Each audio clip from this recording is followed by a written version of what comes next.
मुल्क के नाम से बेहतर और सुंदर एक अच्छा अतिथि गृह बनाने की हमारी कोशिश चल रही है।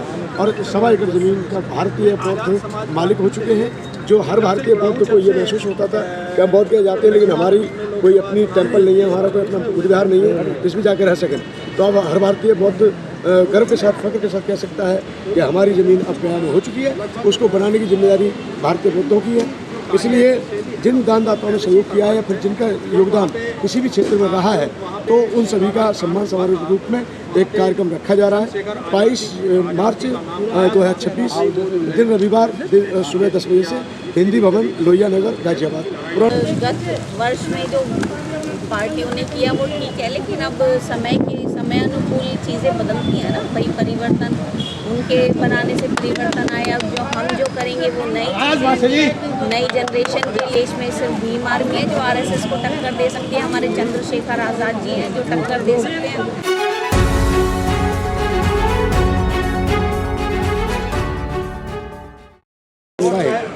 ऐसा मैंने सुना कि यहाँ पर तादाद से ज़्यादा लोग आए हैं, जितनी उम्मीद नहीं थी, उम्मीद से बढ़कर के लोग थे। और मैं देख रहा हूँ कि चारों तरफ अच्छे माहौल बन रहा है। और चंद्रशेखर आज़ाद जी एक युवा चुनौती धड़कन है, उनको लोग पसंद कर रहे हैं। और वो एक ऐसा युवा नेता है जहाँ भी हमारे समाज के ऊपर अत्याचार होती है, जहाँ भी अत्याचार होता है, वहाँ चंद्रशेखर आज़ाद भाई हमारे जाते हैं और उनके दुख दर्द सुनते हैं और उसके निदान के लिए कोई भी ठोस कदम उठा लेते हैं। और उनके साथ पूरा देश का युवा जुड़ा है। आने वाले समय में भीम आर्मी एक अच्छी पार्टी के रूप में तीसरे देश की पार्टी बन चुकी है, धीरे धीरे बनेगी अभी। और इसी बात को ध्यान में रखते मुझे आशा ही नहीं बल्कि विश्वास है कि उत्तर प्रदेश में चुनाव होंगे और उसमें भी कहीं ना कहीं अच्छी भागीदारी निभाने का काम करेगी आगे से पार्टी।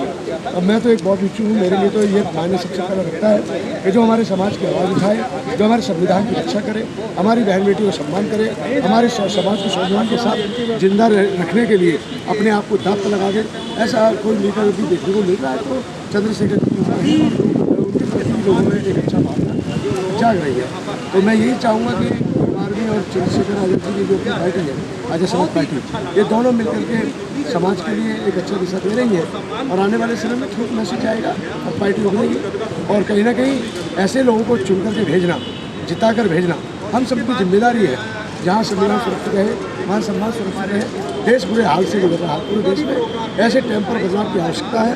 और जो सरकार हमारे साथ में शोषण व्यवहार कर रही है, मतलब शोषण कर रही है, तो आगामी भविष्य में ऐसी सरकार का नेतृत्व तो जरूर हम चाहते हैं कि जिस सरकार में सबको न्याय, शिक्षा, स्वास्थ्य मिल सके। तो इसकी परिकल्पना हम जब भी कर सकते हैं जब हमारे भीम आर्मी जैसे, आज़ाद समाज पार्टी जैसे सांसद, एमएलए, एमपी चुन के जाएंगे। और हमारे बीच में सबसे बड़ी बात है भारती जी हैं,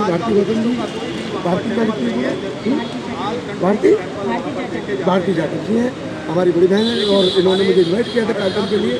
मैं भले ही लेट पहुंचा हूँ, लेकिन मैंने जैसा सुना और जैसा मैंने पाया, अत्यंत को देखकर अंदाजा लगा सकते हैं, माहौल को देखकर अंदाजा लगा सकते हैं कि इसमें 19 से बढ़कर लोग आए हैं। और मैं आशा के साथ कह सकता हूँ कि आगामी भविष्य में जो भी कार्यक्रम होंगे, जो भी रैलियाँ होंगी, उनमें दिन और दिन रात भीम आर्मी के प्रति और आज़ाद समाज पार्टी के प्रति लोगों में जागरूकता बढ़ेगी। बंदे जी, आपको 22 मार्च को होने वाला एक कार्यक्रम है, उस कार्यक्रम में क्या रूपरेखा है, क्या उस कार्यक्रम में ये है कि हिंदी भवन में एक सम्मान समारोह रखा है। हमने बहुत बड़ी पावन धरती पर जहाँ बुद्ध को ज्ञान प्राप्त हुआ था, वहाँ पर हमने एक ज़मीन ली है, बड़ा परिश्रम किया है, बड़ी मेहनत की है। 5-6 साल में हमको सफलता मिली है। तो आगामी भविष्य में और भी अच्छे काम होंगे। बाबा साहब डॉक्टर अम्बेडकर के नाम से बेहतर और सुंदर एक अच्छा अतिथि गृह बनाने की हमारी कोशिश चल रही है। और 1.25 एकड़ ज़मीन का भारतीय बौद्ध मालिक हो चुके हैं। जो हर भारतीय बौद्ध को ये महसूस होता था कि हम बौद्ध गया जाते हैं लेकिन हमारी कोई अपनी टेम्पल नहीं है, हमारा कोई अपना बुद्ध विहार नहीं है जिसमें जाकर रह सकें। तो अब हर भारतीय बौद्ध गर्व के साथ, फख्र के साथ कह सकता है कि हमारी ज़मीन अब गया में हो चुकी है। उसको बनाने की जिम्मेदारी भारतीय बौद्धों की है। इसलिए जिन दानदाताओं ने सहयोग किया है या फिर जिनका योगदान किसी भी क्षेत्र में रहा है, तो उन सभी का सम्मान समारोह के रूप में एक कार्यक्रम रखा जा रहा है। 22 मार्च 2026 दिन रविवार सुबह 10 बजे से हिंदी भवन, लोहिया नगर, गाजियाबाद, पुराना बस अड्डे के पास में। तो मैं आमंत्रित करता हूँ आप सभी को, विशेष तौर पर आप सभी आए, आपका स्वागत। अभी उस भूमि में कितना निर्माण बाकी है, टारगेट कब तक है? टारगेट मैं नहीं कह सकता। जिस प्रकार से हमारा समाज सुस्त है, और जिस प्रकार से सोया हुआ है। अभी समाज बहुत स्तर पर बुद्धिस्ट नहीं बना है, वो ठीक है। प्रयास बहुजन समाज पार्टी का रहा जगाने के लिए, भारतीय बौद्ध महासभा का रहा, अब अम्बेडकर समाज पार्टी और भीम आर्मी भी समाज को जागरूक करने का काम कर रही है। बहुत भिक्षु भी अपने स्तर पर कर रहे हैं, लेकिन बड़े पैमाने पर अभी भी बौद्ध देखने को नहीं मिलते। अगर ये बौद्धों का इतना बड़ा चिंता होती, जैसे ईसाई यरूशलेम के लिए सब कुछ है, समर्पित हो जाता है, मुसलमान अपने मक्का मदीना के लिए समर्पित है, और सिख जो है अपने गुरुद्वारों के लिए समर्पित है, इसी प्रकार से हमारे हर भारतीय बौद्ध को बुद्धगया के प्रति समर्पित होना चाहिए, परंतु ऐसा देखने को नहीं मिला। एक ज़मीन लेने में हमको बहुत तकलीफ आई है, हमारी बहुत बड़ी पीड़ा हुई है। तो अब ज़मीन ले चुके हैं, रजिस्ट्री हो चुकी है, उसकी अभी बाउंड्री नहीं हो पाई है। इन्हीं बातों को ध्यान रखते हुए 22 मार्च को हमने कार्यक्रम करने का निर्णय लिया है, और आने वाले समय में काफ़ी बड़ी संख्या में लोग आएंगे। खासतौर पर मैं अपनी बड़ी बहन भारती जाटव जी के से भी निवेदन करूँगा कि वो अपनी टीम के साथ अपने मतलब कार्यकर्ताओं के साथ कार्यक्रम में पधारेंगी, ऐसी मैं आशा करता हूँ। और जितने भी मेरे एनसीआर के, दिल्ली के या उत्तर प्रदेश के भी जो बुद्धिस्ट हैं, बाबा साहब भगवान में जो आस्था रखते हैं, मैं उनको विशेष तौर पर आमंत्रित करता हूँ उस कार्यक्रम में पधारेंगे, उनका स्वागत। चलिए, इसी साथ में भारती जी भी हैं। आज के दिन क्या मैसेज दे रहा है? आज का दिन काफ़ी महत्वपूर्ण दिवस है। आने वाले कार्यक्रम भाई मैं आपको धन्यवाद देती हूँ कि यहाँ पर जो मैं देख रही है, हमारा जो है इसी दिन जो हमारी पार्टी का पार्टी स्टार्ट हुई है, 6ठा साल पार्टी की स्थापना दिवस है, और माननीय काशीनाथ जी की जयंती है। तो इसी से आप अंदाजा लगा लीजिए कि हम माननीय काशीनाथ जी की जयंती है, हम उन्हीं के जो कार्य चरण कमलों के पर हम जो अपना आगे की कार्यवाही चला रहे हैं, क्योंकि राजनीति में जो भाव आया है, जो कहते हैं कि बहुजन समाज ने आगे बढ़कर काम किया है, उसकी माननीय काशीनाथ जी ने टाइम किया। उन्होंने साइकिल पर जो है मेहनत करी है, मशक्कत करके उन्होंने जो इतनी बड़ी टीम को जो खड़ा करा है, बहुजन जो कहते हैं कि बहुजन हाथी जो 85% है, लेकिन आप कहीं ना कहीं अलग अलग पार्टियों में वो डिवाइड हो गया है, कहीं ना कहीं बहुजन समाज इधर उधर बिखर गए। लेकिन अगर उनका कोई प्लेटफॉर्म है तो सिर्फ वो चंद्रशेखर आज़ाद, क्योंकि कहीं भी अगर बहुजन समाज में दर्द है, तकलीफ है, तो उसकी सुधार में या उसकी आवाज़ में सबसे बुलंद जो पहली आवाज़ उठती है वो चंद्रशेखर आज़ाद की होती है। और मैं गर्व से कहती हूँ कि मैं इस पार्टी में हूँ। मैं ही नहीं, यहाँ पे जो भी महिलाएं हैं वो बड़ी खुश होती हैं जब चंद्रशेखर भाई के बारे में कोई भी बात होती है, क्योंकि चंद्रशेखर कोई ऐसा वैसा नाम नहीं है कि जहाँ भी जो बहन बेटियाँ होती, लाखों करोड़ों, कहते हैं ना, लाखों करोड़ों बहनों का वो भाई है, करोड़ों करोड़ों उसकी माएँ हैं। जब तकलीफ होती है, जब भाई की कुछ बात आती है, तो चंद्रशेखर भाई के लिए ना एक ही आवाज़ उठती है कि भाई यही बंदा है, यही हमें आगे अब बढ़ाएगा। और मैं तो ये भी कह रही हूँ कि अगर हम सब एक साथ हो जाएं और कैसे एक हो जाएगा? संगठन तो बहुत सारे हो गए, संगठन बहुत सारे हैं, लेकिन ज़्यादातर संगठन किस तरह से वोट बैंक मैन चीज़ होती है, उसका हक हमें बाबा साहेब अम्बेडकर ने दिलाया संविधान के द्वारा। लेकिन अब क्या वोट बैंक की कीमत का पता है लोगों को? एक रोटी, 2 बोटी और एक दारू की बोतल में बहुजन समाज बिखरा पड़ा है। बोतलों में बिकता है, पैसे पे बिकता है, नोटों पे बिकता है। ये अपना लालच जब तक नहीं छोड़ेंगे ना, तब तक बहुजन समाज एक नहीं हो सकता। चंद्रशेखर भाई हर चीज़ को छोड़ के बैठे हैं, सिर्फ वो चाह रहे हैं कि हम सब एक जगह इकट्ठे हो जाएं, समाज को लेकर चलें, जागरूक करें। 15% लोग हमारे ऊपर जो राज कर रहे हैं वो किस लिए कर रहे हैं? माइंड से कर रहे हैं, बेवकूफ़ बना रखा है हम लोगों ने। कुछ समय ऐसा था जबकि हम लोग मंदिरों में नहीं जा सकते थे, मंदिरों में नहीं जाना, हमारी सांस तक, हमारी धूप तक, हर चीज़ से एतराज़ था, ठीक है। लेकिन जैसे ही संविधान लागू हुआ, उन लोगों ने ये सारी चीज़ें, पूजा पाठ जो सब कुछ छोड़ छाड़ के और हमारे संविधान पकड़ लिया, और जो घंटा था ना मंदिर का वो हमारे हाथ में पकड़ा दिया, और बहुजन समाज वो घंटा लेके बैठा हुआ है और बजा रहा है। कह रहे हैं कि जो सो रहा है उसको हम जगा सकते हैं, लेकिन जो पहले से ही जगा हुआ है और सोने का अभिनय कर रहा है उसे हम कभी नहीं जगा सकते।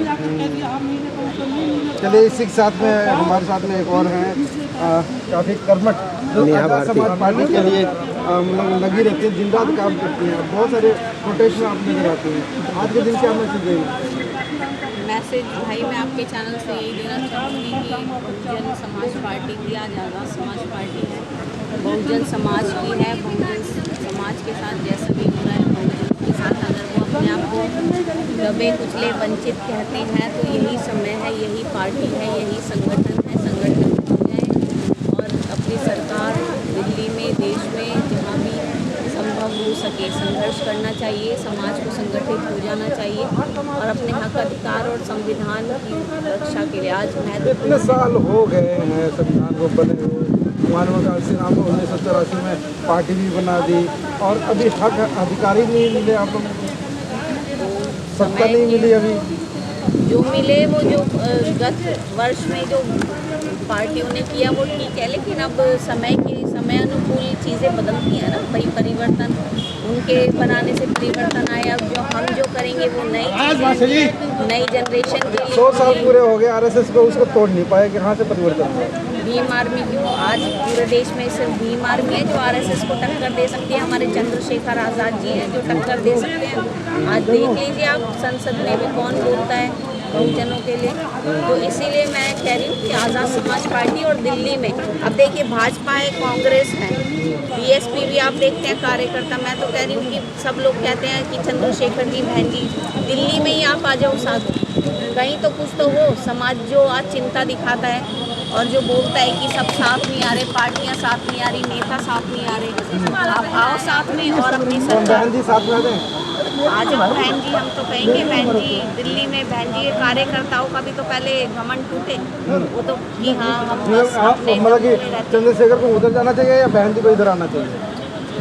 हम दिल्ली में तो दिल्ली की टीम ही लेगी ना जो डिसीजन लेगी। अब बालक राम बौद्ध जी हैं हमारे अध्यक्ष जी, वही बताएंगे। हम जैसे लोग तो अभी देख रहे हैं कि मिशन को समझ रहे हैं कि नेता कौन है, दुकान कौन चला रहा है और मिशन कौन चला रहा है ना। चलिए तो तमाम बातों के साथ में और मैं यही कहूँगी कि अब कोई पार्टी नहीं है फिलहाल दिल्ली में, देश में, तो जो नई पार्टियां हैं उन्हें और नए ऑप्शन आप आम आदमी पार्टी को भी लाएं, उन्होंने भी काम किया।